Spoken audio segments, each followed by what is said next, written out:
Since the internet has graced artists with its presence, it has changed the art industry. I don't need to rely on any media company to publish my video content and course as an artist.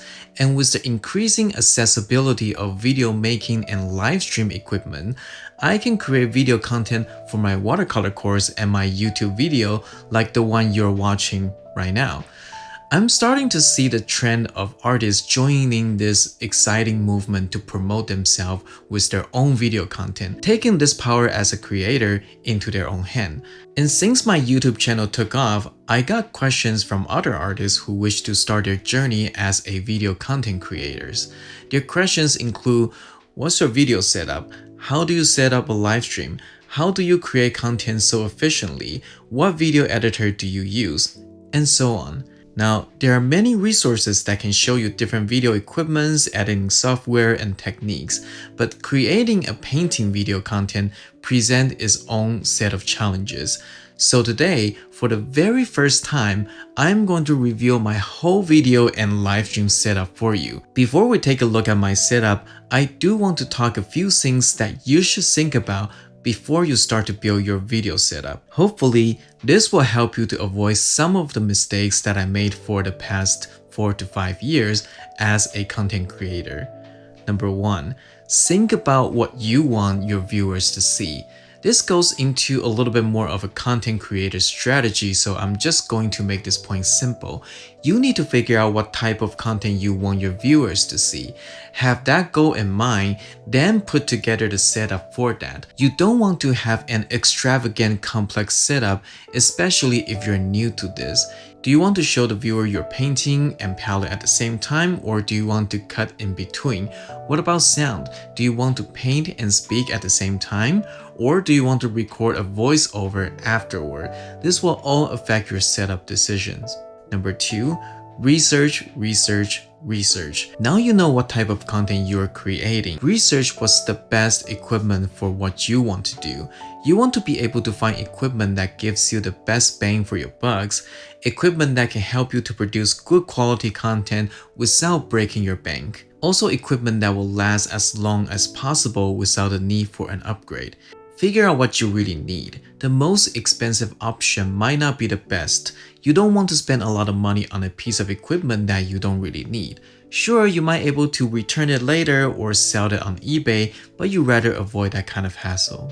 And number 3, make sure you are ready.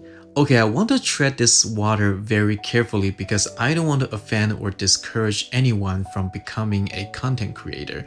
But here's the hard truth. This is not an easy path. Yes, you can put yourself out there into the world a lot easier now compared to before, but that means you need to do a lot of the work yourself. First of all, your art needs to be good enough. Yes, I agree that art is subjective, and I don't think my art is really spectacular. But if you want your content to reach out to many, you do want enough people to like your art. Aside from your art, you also need to work on your presentation skill. I didn't speak in front of the camera until my channel reaches 6,000 subscribers. Before that, it was just painting process video with me doing voiceover. It took me a while for me to be comfortable enough to speak in front of the camera and start to present ideas. If that's you as well, you don't have to push to get extra equipment to film yourself speaking. You can just have a simple setup to film your painting process, and that makes things a lot easier to start off with. Okay, now I'm about to roll back the curtain and reveal all of the equipment that I use. Before we start though, if you like my content, please consider giving a like and subscribe. Ring the bell icon for more video like this one. Okay, so here it is. This is my painting station and also where I record all of my painting video and where I do my live stream.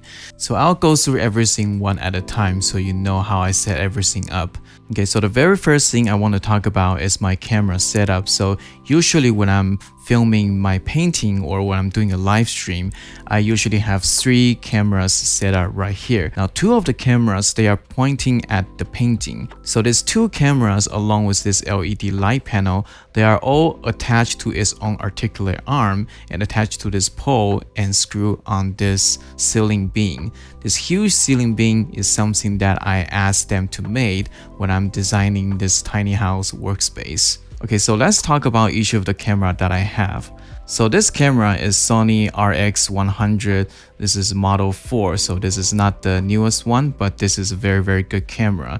So as you can see, this is responsible to give you the overview of the painting.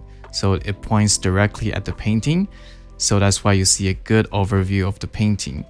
Okay, coming to the left, this is Canon Vixia HFR 800. Now this is a camcorder. Now the reason I choose a camcorder is because it's optical zoom capability. So if you're looking at this screen right here, this screen is actually focusing on a specific part of the painting. It's zooming way in, so it'll be a lot easier to focus on a detail when I need it to. Coming here to the right, this is actually a webcam. I believe this is Logitech C920. So this webcam is not for Zoom call. This webcam is specifically for my palette. So when you're watching my painting video or my live stream, you'll notice that there is a palette view on the right all of the time because I have a dedicated camera just for this one. Now, since this one is just for the palette, I'm just using a webcam because I don't need another big fancy camera just for the palette view. And now for the sound. This is Tula mic. I did a video review about this mic before. This is a small but beautiful mic and the sound quality is awesome. I use this mic mostly for my coffee talk video, my podcast, and when I'm doing a voiceover of my painting video. One of the things that I really love about Tula mic is that you can attach your own lavalier mic into this mic. And the reason I want to use a lavalier mic attached to a wire like these, aside from making me look like a tech support, is because no matter where I turn, you will be able to hear me very clearly. And I also don't need to speak very loud for you to hear me. I can just speak with pretty much my normal volume. And when I'm painting, sometimes I'll painting on the paper and sometimes I'll turn a little bit and start mixing color. And if I have a fixed position microphone when I'm turning around, the sound quality is not going to be consistent. I also try to attach my lavalier mic here, like on my clothes, on my collar. But as soon as I turn my head, the sound also changes a little bit. So I think the best way for me to have a consistent volume and consistent quality of sound is to have this sort of a wire attached to my lavalier mic. So all three video signals from my cameras and the audio signal from the microphone, they're all going into my computer, and it consolidates all the videos and audio signals into this. So here it is behind my computer, and over here you see a capture card. So this capture card is Elgato CamLink Pro.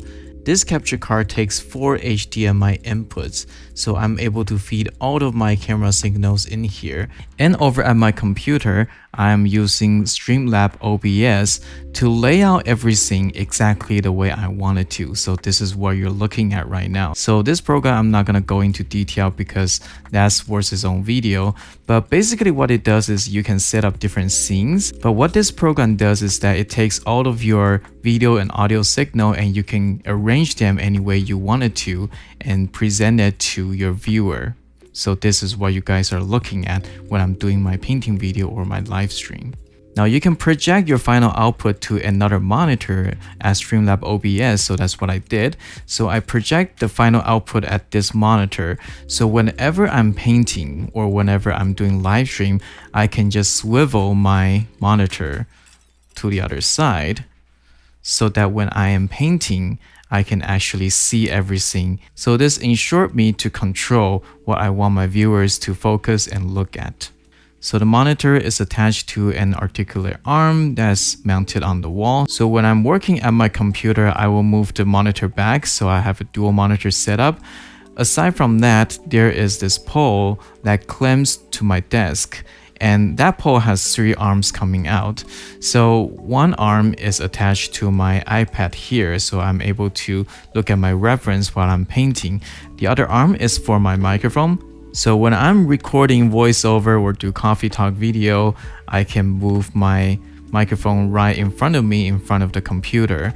And if I don't need it, I can just move it back out of the way. so I have a clean area to work with. Over here on the top, the third articular arm is attached to my camera. I'm actually using this camera to film right now, but this camera is specifically for myself when I am talking in front of the camera, when I am doing coffee talk video. The camera that I use right now is Sony ZV-E10. This is a wonderful camera. This is actually quite new. And I'm attaching the camera to a small teleprompter. This is a little prompter. So this is what teleprompter look like. If I put my camera behind it, I put my phone here and using a teleprompter app. And I also controlled it with my Bluetooth keyboard. So I was able to pause the script, I'm able to play the script, make the script go faster or slower, or I can go back if I miss a line or two. So this is very, very useful, especially when I'm trying to speak over a lesson or trying to make some points. And I know using teleprompter seemed like a cheat, but it did help me save a lot of the time. Otherwise, it'll take a lot of time for me to try to stay on point and memorize the script and everything. And that did take a little bit of practice for me to read off the script and as well as trying to be natural when I am doing so. Okay, so when it comes to filming yourself talking, having sufficient lighting like this is very, very important. It makes yourself look better and it makes the overall image quality better, because making video, filming is all about having sufficient light, because your image is not going to look as good if the lighting is very, very dim. So this is why I have that LED light panel, and it comes with a remote control, so I can make the light brighter or dimmer or just turn it off completely without needing to fiddle with the light switch. So one thing that's worth noticing is that all of my camera has constant power. So this battery looking cable thing is a constant power source.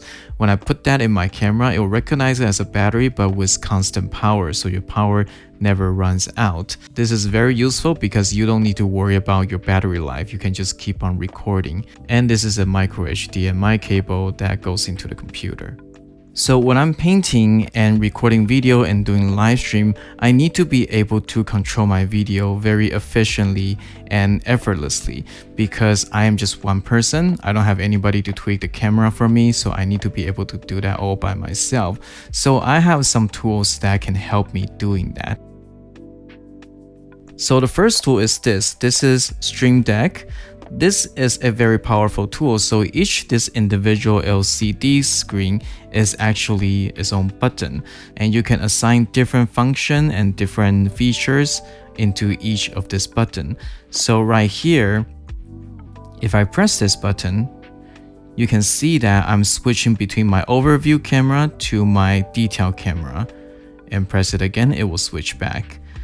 I can also control the volume of my computer, and I can also mute the microphone if I needed to. And this button is for recording, and this button goes live stream.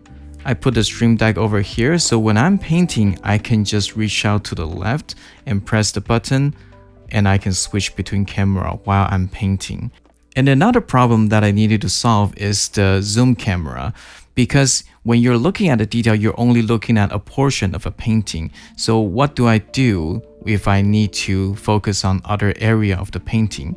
So this is what this comes in. This is a motorized tripod. I attach my camera on this motorized tripod. This is actually a very affordable motorized tripod, but what's so cool about this is that it has a remote control, and I place it here. And same thing as the Stream Deck, when I just reach to the left a little bit, I am able to move my zoom camera very, very smoothly to exactly where I want to focus. So if I'm painting the cow, I can let you see the detail of the cow, and I can move back to the barn. And because I set up my monitor here, I'm able to see what you're watching, and I am able to adjust it accordingly without leaving my painting station, without even taking my hands off the brush. So this is why this setup is so useful and powerful for me, because I can do everything by myself when I'm doing live stream and recording video. So one huge advantage of a setup like this is that what you see is what you get. I can just record this whole scene and that's the final outcome. Because if I record them individually from each of the camera, I will need to record footage here, record footage here, and record footage here, and to combine them together afterwards with post-editing. That's going to take a lot of time. So instead, I feed everything into my computer and this is what you see, and I can record everything at once. This saves me a lot of time for the post-editing. So aside from giving a great live stream experience, this also cut down my editing time significantly. So there you have it, my equipment and my setup. I know there are quite a few things, but again, this is what I end up with after doing this for 4 to 5 years as a YouTuber. If you are just getting started, be sure to really think about what you want to do before you start purchasing equipment and setup. That's it for this week's video. I really hope you enjoyed this. It took me quite a bit of time to make this one because I need to do everything myself. So hopefully this is helpful for you. I'm Eric from Cafe Watercolor. Hope you have a wonderful day wherever you are. I will see you next time.